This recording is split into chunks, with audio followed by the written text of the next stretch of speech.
Барлықтарыңызға сәлем. Бұл видеода мен сіздерге хаги-вагиді бисерден жасауды үйрететін боламын.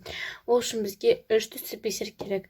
Ол қара, қызыл және де көк. Хаги-вагидің өзінің түсі. Және де бізге 30 сантиметр леска керек. Енді сол жаққа 4 көк бисер саламыз. Оң жақтағы лесканың соңын сол ең шетінде тұрған көк бисердің ішіне кіргіземіз. Енді біз оң жақтағы лескаға бір көк, бір қызыл, бір қара бисерді саламыз. Қара бисерға сол жақтағы лесканың соңын кіргіземіз. Тартамыз. Оң жақтағы лескаға бір көк, сосын 3 қызыл саламыз.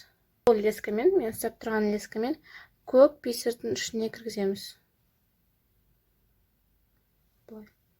Тартамыз. Тартамыз олай. Здесь лошадь. Сол жақтағы лескаға бір көк, сосын тағы бір қара бисер саламыз. Оң жақтағы лесканы сол қара бисердің ішіне кіргіземіз. Тартамыз. Енді сол жақтағы лескаға 4 көк бисер саламыз. И этой же леской, осы лескамен ең бірінші салған бисердің ішіне кіргіземіз. Солай болу керек. Тартамыз. Основной изделияға жақындатамыз. Оң жақтағы лескаға бір қызыл, бір көк бисер саламыз. Сосын сол жақтағы лесканың соңын көк бисердің ішіне кіргіземіз. Солай болу керек. Тартамыз. Енді бізде хаги-вагидің өзі дайын.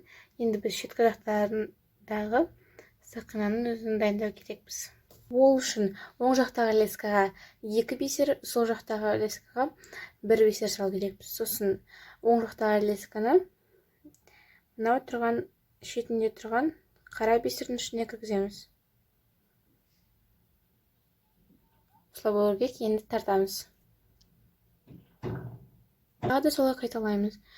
2 қара, 1 қара.